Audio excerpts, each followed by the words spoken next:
uap atau ketel uap yang hanya ada perbedaan karena pesawat uap ada perlakuan panas, bejana tekan tidak ada perlakuan panas.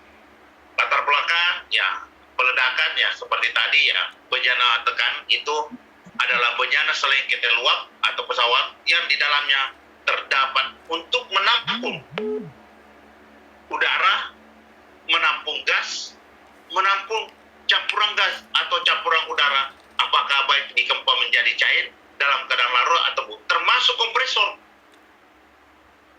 Makanya kompresor itu kalau Bapak Ibu kalau tidak digunakan kompresornya ada dalam jangka ya mungkin berapa jam, umpamanya Bapak mengisi pagi sampai sore digunakan, malamnya akan tidak digunakan, besok pagi baru digunakan lagi, maka sebaiknya anginnya dikeluarkan tapi dari bawah. Kenapa? Karena udara yang kita kempa masuk kepada kompresor bila mana dingin akan mencair, sedangkan udara tadi banyak zat-zat padat yang ikut yang bisa menjadi, dan bila mana mencair kalau dingin maka akan mengendap pada permukaan daripada bejana tekan tersebut atau kompresor tersebut, sehingga akan terjadi karat, terjadi penipisan. Nah, ini bisa terjadi peledakan. Berarti umur daripada kompresor itu pendek. Ini tangki timbun itu untuk menimbun bahan yang berbahaya atau cairan lainnya. Nah, ruang lingkupnya sama, ketel uap, yaitu ada perencanaan, ada pembuatan, pemasangan, pengangkutan, sampai dengan pemeriksaan dan pengujiannya. Ini sama. Tadi bejana tekan tadi, penyimpanan gas, campuran gas, ya, bejana penyimpanan bahan bakar untuk kendaraan juga, bejana termasuk bejana transport, pengangkutan yang mengangkut LPG, termasuk bejana proses atau pesawat pendingin, kostren. Ya itu karena freon ada tekanan di outdoornya. Ini harus kita termasuk bejana tekan. Kalau tingkat tangki timbunnya termasuk tangki timbun cair bahan mudah terbakar atau berbahaya lainnya. Syarat-syarat ketiganya sama dengan semua, yaitu melindungi tenaga kerja dan orang lain, menjamin memastikan bahwa bejana tekan atau tangki timbun tersebut tidak terjadi suatu peledakan, mencegah kebocoran, mencegah kebakaran, ya, sehingga tempat kerja kita harus aman untuk peningkatan kita.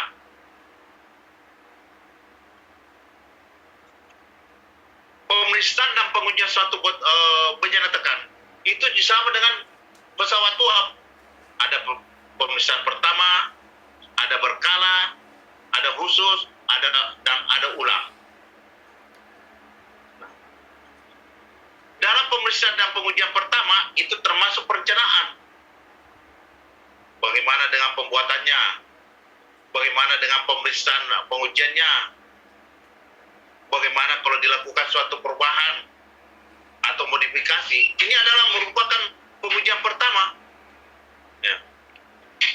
Termasuk tangki timbun, bagaimana dengan penyalup petirnya, bagaimana dengan alat-alat sarana pembumbiannya, ya, sarana penanggulangan kebakarannya. Ini harus kita perhatikan, tangki timbun. Ya.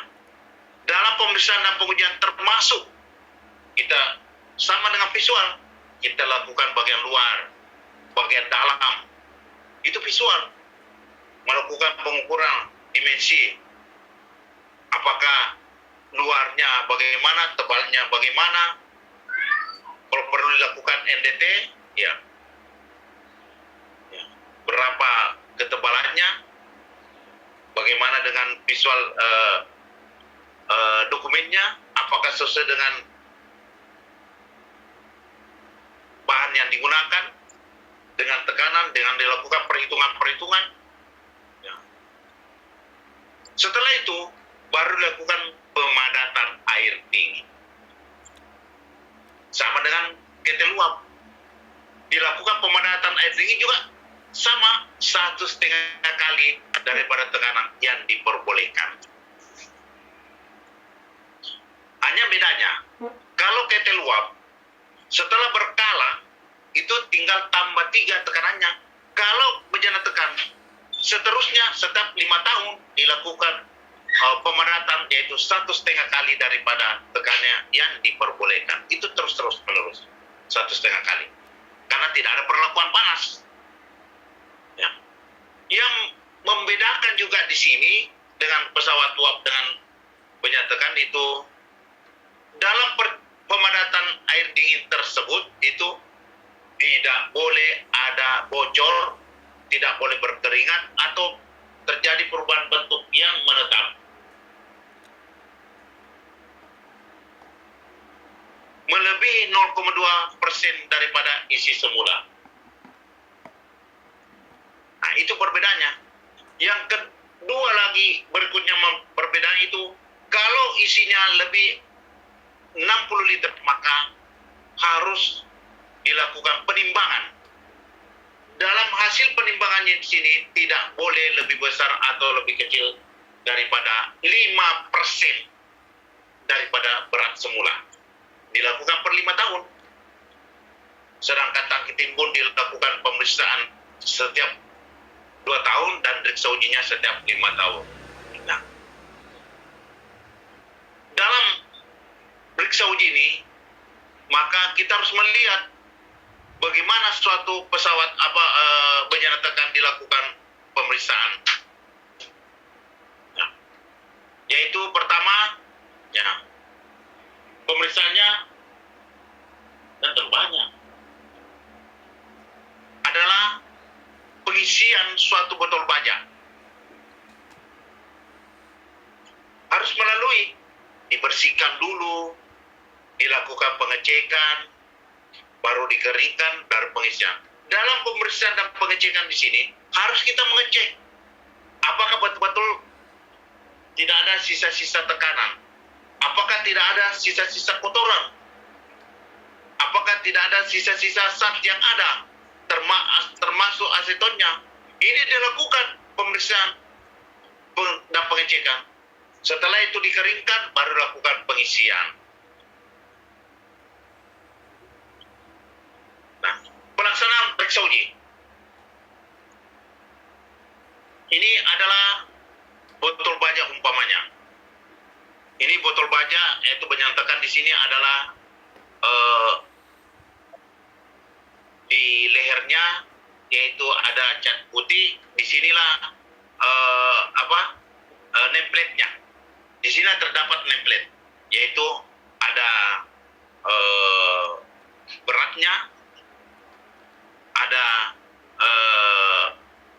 tebalnya, nomor serinya, apa diisikan, semua ada di sini di pada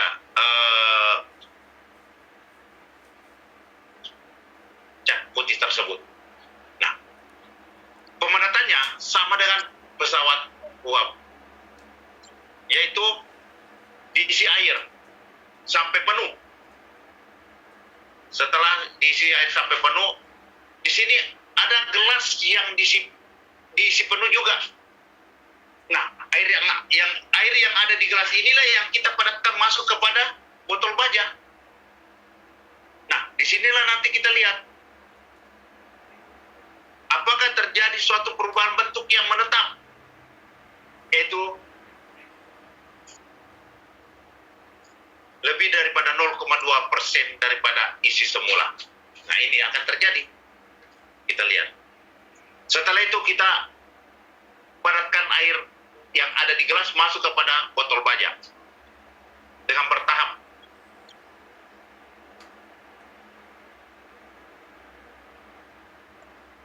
Kedua dan ketiga, berapa isi air tadi yang kita padatkannya? Ini akan turun sampai mungkin ya sekitar 200 cc. Ya. Nah, ini juga akan kembali nanti kalau tekanannya akan diturunkan. Nah, setelah itu kita turunkan baja tersebut, air yang ada di gelas akan kembali ke 0 cc tadi, karena sudah kembali pada. Setelah itu botol baja tadi kita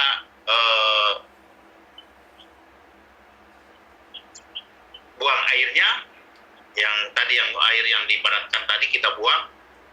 Setelah kita buang, kita periksa ya apakah masih layak kita gunakan, tidak terjadi suatu keringat, ya,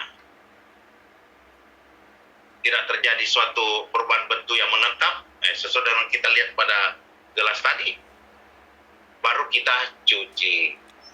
Gunanya untuk membersihkan kerak-kerak, kotoran-kotoran. Kita akan lakukan penimbangan, membersihkan kotoran-kotoran atau mungkin kerak-kerak yang ada, kita bersihkan. Setelah kita bersihkan, ya, baru kita lakukan penimbangan. Disinilah bedanya antara ketel uap dengan bejana tekana. Karena ketel uap ada perlakuan panas, botol baja tidak ada perlakuan panas. Setelah ditimbang, kita hitung apakah tidak melebihi daripada 5% lebih kurang beratnya tadi dengan 5% daripada berat semula. Ya.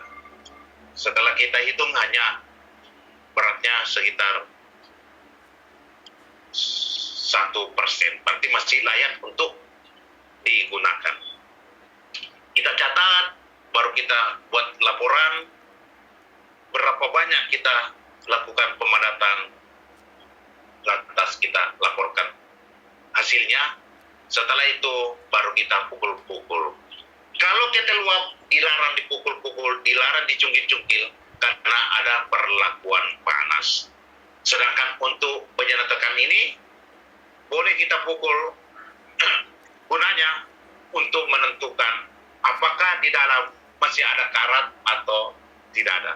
Kalau suaranya nyaring, maka tidak ada karat di dalam. Kalau suaranya mendem, berarti itu ada karat di dalam. Walaupun timbangannya tadi tidak lebih kurang atau daripada 5%, maka tetap dilakukan apkir. Dalam apkir sini, maka harus dipotong atau dibor. Jadi Bapak Ibu kalau mendapatkan suatu botol baja, di tengah-tengahnya ada bekas lasan, apakah bekas pemotongan atau bor, maka botol baja tersebut sudah diapkir digunakan.